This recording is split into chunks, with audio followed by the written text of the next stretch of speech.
नमस्कार, राज्यसभा टीवी के खास कार्यक्रम आरएस टीवी विशेष में आपका स्वागत है। मैं हूं दीपक डोभाल। आर्थिक सुधारों की राह में आगे बढ़ रही सरकार को हाल ही में एक बड़ी कामयाबी मिली। कंपनी संशोधन विधेयक लोकसभा के बाद राज्यसभा से भी पास हो गया। इस विधेयक को पिछले साल दिसंबर में लोकसभा ने पास किया था। विशेष में आज इस विधेयक के तमाम पहलुओं पर बात करेंगे।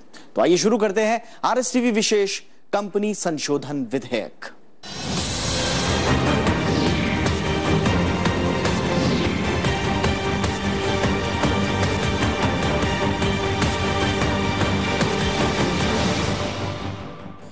तो राज्यसभा से सत्र के आखिरी दिन कंपनी संशोधन विधेयक 2014 सर्वसम्मति से पारित हो गया। कॉर्पोरेट मामलों के मंत्री अरुण जेटली ने कहा कि विधेयक के कानून बनने से देश में कंपनियों को काम करने में सहूलियत मिलेगी। उन्होंने सदस्यों को नए कंपनी कानून की विसंगतियां दूर करने के लिए एक समिति गठित करने का भी भरोसा दिलाया। Sir, I move that the bill as amended be passed. Motion moved that the bill as amended is passed. Company कानून के कुछ प्रावधानों में बदलाव से जुड़ा कंपनी संशोधन बिल 2014 बुधवार को राज्यसभा से पारित हो गया। कॉर्पोरेट मामलों के मंत्री अरुण जेटली ने कहा कि इससे देश में निवेश का बेहतर माहौल बनेगा। वित्त मंत्री ने कानून के दूसरे प्रावधानों की समीक्षा के लिए समिति बनाने की भी बात कही। That the act is so wide that even these 15-16 amendments may not cover the entire field, and therefore a committee with which we have representatives of the Company Secretary Institute, the CA Institute or some chambers, plus somebody from the department, a broad-based committee to continue to go into this whole question for the next few months as to where the shoe pinches as far as this act is concerned, and this may not be the last amendments which we are bringing in. Bill पर चर्चा की शुरुआत करते हुए कांग्रेस सांसद के रहमान खान ने bill के कुछ प्रावधानों पर फिर से विचार की मांग की। समाजवादी पार्टी और शिरोमणि अकाली दल के सदस्यों ने समिति बनाने की मांग की। Sir, the other amendments are not is consequential. I welcome some of the amendments, and I request the government to look into the provisions of section 143 and the special resolution. Thank you very much. तमाम section में आपने सजा का प्रावधान कर दिया, तो मेरा वित्त मंत्री जी से ये कहना है कि माननीय वित्त मंत्री जी, आप 6 महीने के लिए कोई कमेटी बनाइए, इससे ज्यादा ना बनाइए। वो कमेटी सब लोगों से राय ले ले, लोग अपने सजेशन दे दें और उस सजेशन को 6 महीने के अंदर आपको रिपोर्ट दे दें, और उस रिपोर्ट के बाद अगर आप पूर्ण रूप से कंपनी लॉ में अमेंडमेंट करके लाएं तो शायद सफलता भी मिलेगी और लोग इसको स्वीकार करेंगे। अन्यथा संख्या के बल पे अगर आप इसे कराना चाहें तो अलग बात है। These amendments can go through because if these amendments were to be kept, we would have to build Tihar jails all over the country, because I think most of the directors would be in jails. So I would again recommend that a committee be set up, whether it's a joint committee of the parliament or a committee set up by the finance minister, but we must relook at this act. हेराफेरी करने और नियम तोड़ने वाली कंपनियों पर विधेयक में 1 करोड़ से लेकर 10 करोड़ रुपए तक के जुर्माने का प्रावधान है। साथ ही कंपनी के दोषी अधिकारियों पर जुर्माना लगाने के साथ 7 साल तक की सजा का प्रावधान भी है। वहीं अब निजी कंपनियों की स्थापना के लिए 1 लाख और पब्लिक कंपनियों के लिए 5 लाख रुपए के पेड अप शेयर कैपिटल की जरूरत वाला प्रावधान भी हटा दिया गया है। पृथ्वी मिश्रा के साथ ब्यूरो रिपोर्ट, राज्यसभा टीवी। और कंपनी संशोधन विधेयक 2014 को राज्यसभा से भी मंजूरी मिल चुकी है। जैसा हमने आपको बताया, इस विधेयक के जरिए कंपनी अधिनियम 2013 में कुल 16 संशोधन किए गए हैं। आइए देखते हैं बिल में कौन से अहम प्रावधान हैं। We are in a different age. In 60 years, the companies today, I remember, because people were telling me, and you are an CA, sir, you know, that to form a company in those days used to take 1 year, not less than at least 8-9 months. Today, if your documents are correct and you want to put it across, in 2 days you can make a company. The difference of depreciation that is being computed under Income Tax Act and Companies Act. So 40% of the act is yet to be enforced. We don't know what is the fate of that 40% of the act. the most frequent word used throughout the act is as may be prescribed, throwing open it to wide interpretation and litigation. Sir, entrepreneurs and business come together to do business by floating companies because one of two, they're all threatened with imprisonment.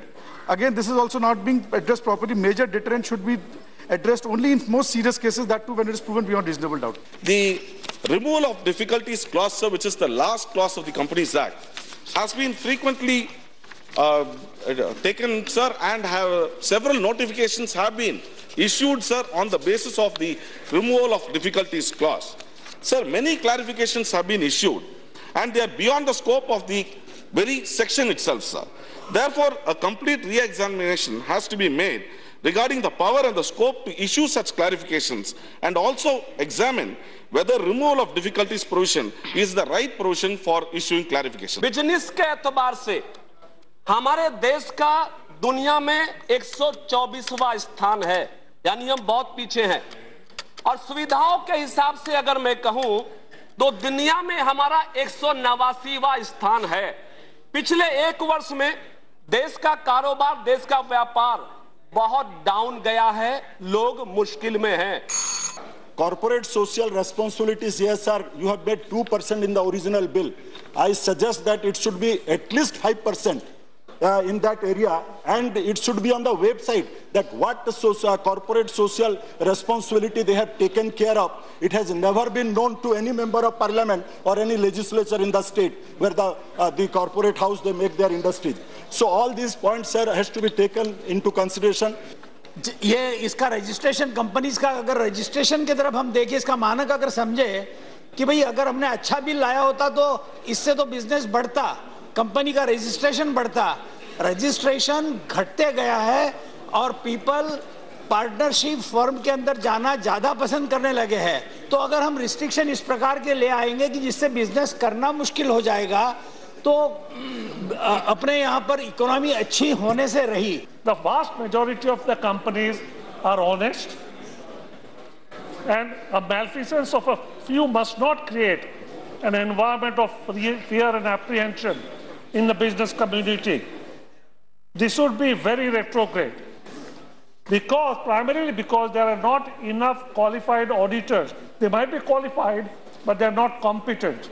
Every time we say, all right, let us not part with more than 74% of the shares, because 26% is important for special reasons. All right, time over.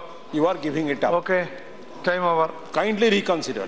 This bill, in its statement of objects and reasons, it will ensure that ease of doing business in India will be the prime important. Removal of minimum paid up capital.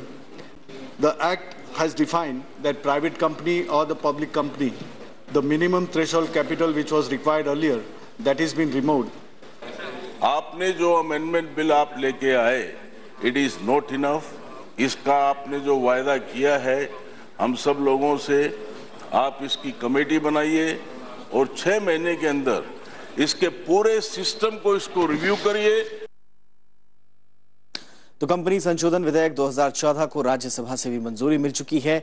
इस विधेयक के जरिए company अधिनियम 2013 में कुल 16 संशोधन किए गए हैं।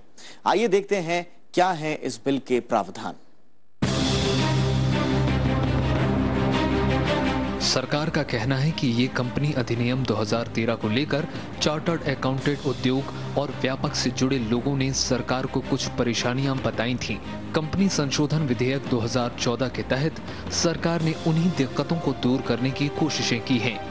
इस विधेयक के जरिए कंपनी अधिनियम 2013 की कुल 470 धाराओं में 16 में संशोधन किए गए हैं।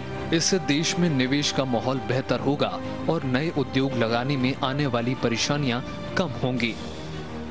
एक शुरुआत हुई है, which is a good sign towards ease of doing business, and we hope that the government will able to do a little more as we go along, as we kind of bring our problems to them. And given कि 1 साल हुआ है अभी implementation में, कुछ एक बातें उसी में सुलझ गई हैं, तो आगे जाकर अगर और सुलझ जाएंगी तो environment आसान हो जाएगा।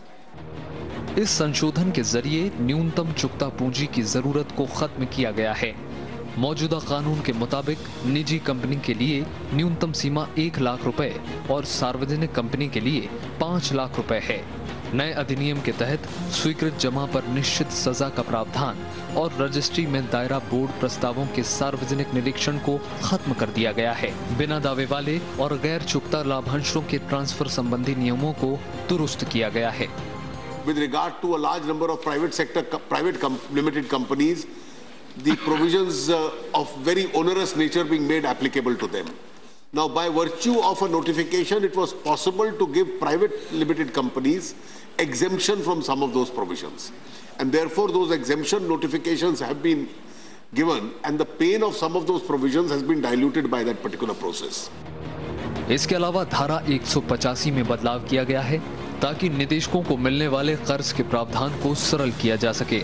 अभी विशेष लेन देन के लिए कंपनी के निदेशक बोर्ड में मंजूरी लेनी पड़ती है, लेकिन अब ऐसा नहीं करना पड़ेगा।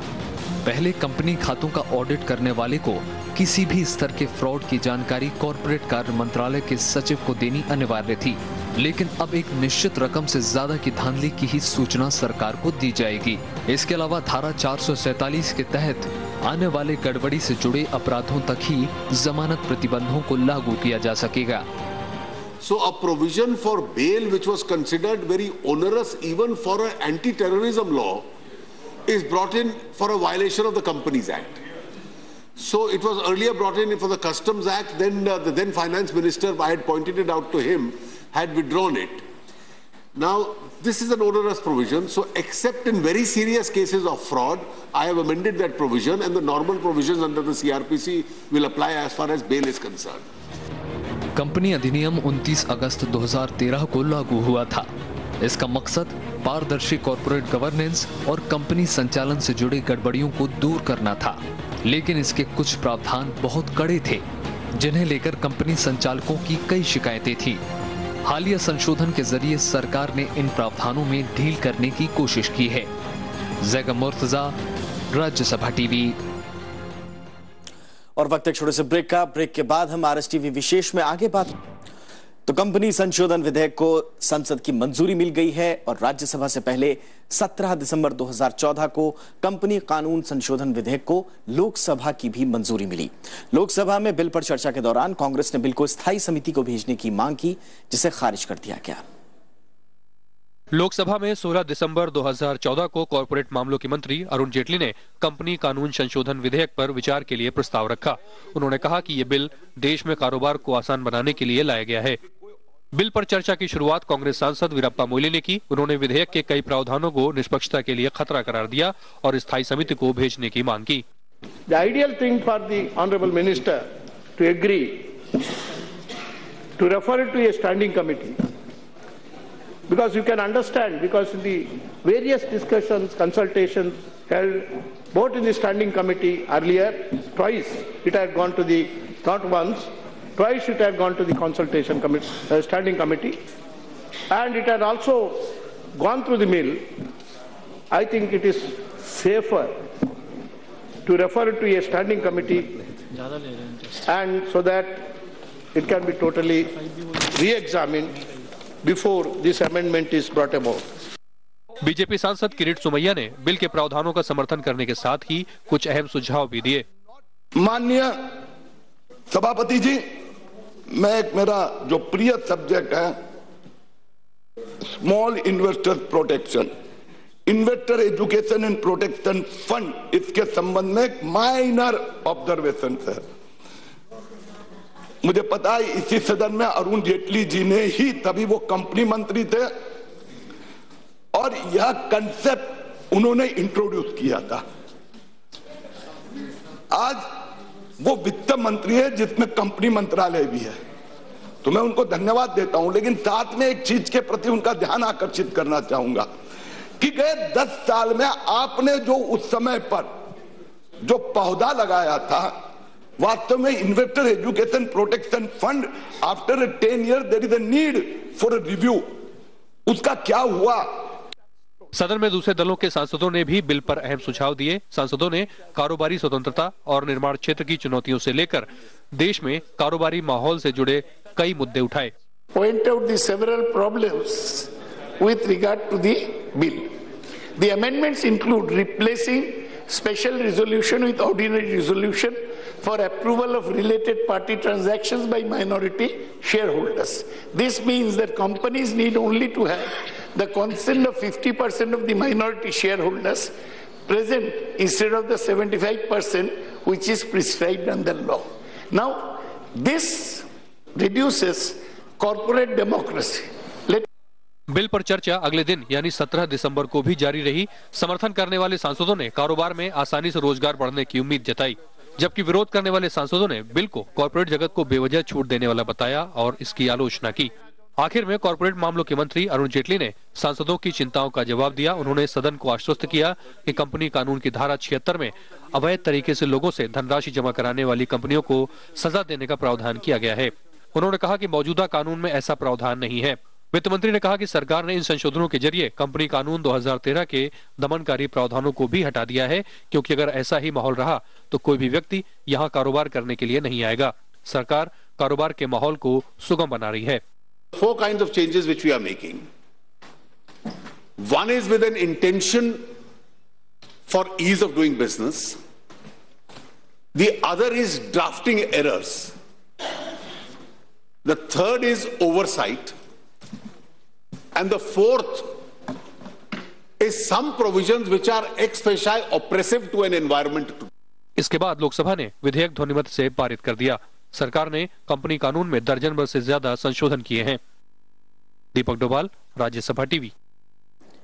भारत में उद्योगों की स्थापना और उनके कामकाज को विनियमित करने के लिए पहला कंपनी कानून 1956 में बनाया गया। तब से इस कानून में कई बड़े बदलाव हो चुके हैं। देश में कॉर्पोरेट मंत्रालय, कंपनी रजिस्ट्रार, सेबी और कंपनी लॉ बोर्ड कंपनियों के गठन, रजिस्ट्रेशन, निदेशकों की जिम्मेदारी और कामकाज की निगरानी के जिम्मेदार हैं। ये सब कंपनी अधिनियम के तहत काम करते हैं। देश में पहला कंपनी कानून 1956 में बना। बदलते वक्त और जरूरतों के हिसाब से इस कानून में कई बार संशोधन किए गए। With regard to a large number of private limited companies, the provisions of very onerous nature being made applicable to them. Now, by virtue of a notification, it was possible to give private limited companies exemption from some of those provisions. And therefore, those exemption notifications have been given, and the pain of some of those provisions has been diluted by that particular process. पहला company संशोधन अधिनियम 2001 में लाया गया। इसके बाद संसद ने कंपनी संशोधन अधिनियम 2002, कंपनी द्वितीय संशोधन अधिनियम 2002 और कंपनी संशोधन अधिनियम 2006 को मंजूरी दी। इन संशोधनों का मकसद कॉर्पोरेट के कामकाज में पारदर्शिता, लघु निवेशकों के हितों की रक्षा और कंपनी निदेशकों की जिम्मेदारियां तय करना था।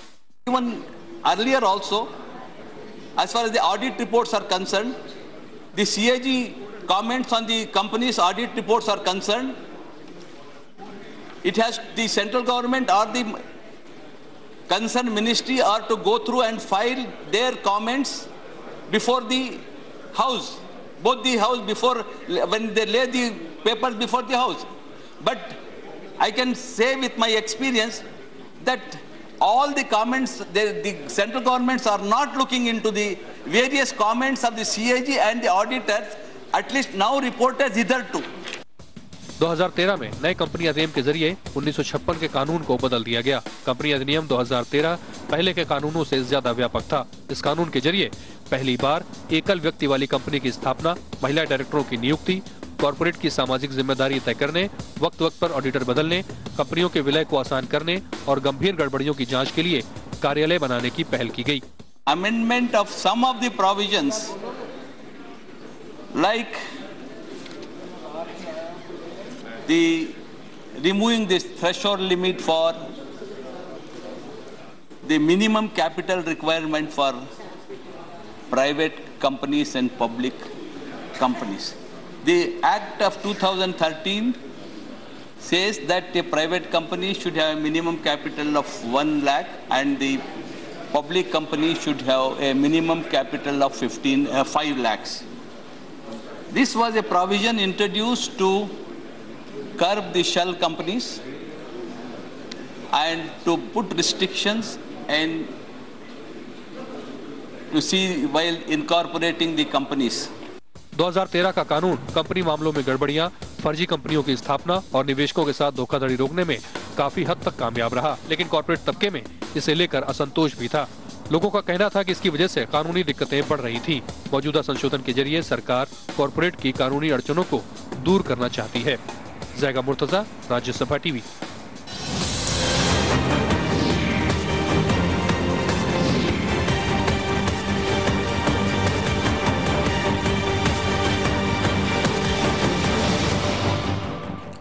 तो देश विदेश के मुद्दों पर राज्यसभा टीवी की विशेष पेशकश जारी रहेगी।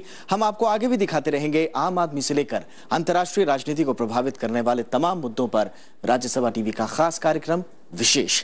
आज के अंक में इतना ही। फिलहाल इजाजत दीजिए और देश और दुनिया के बाकी हाल के लिए देखते रहिए राज्यसभा टीवी। नमस्कार।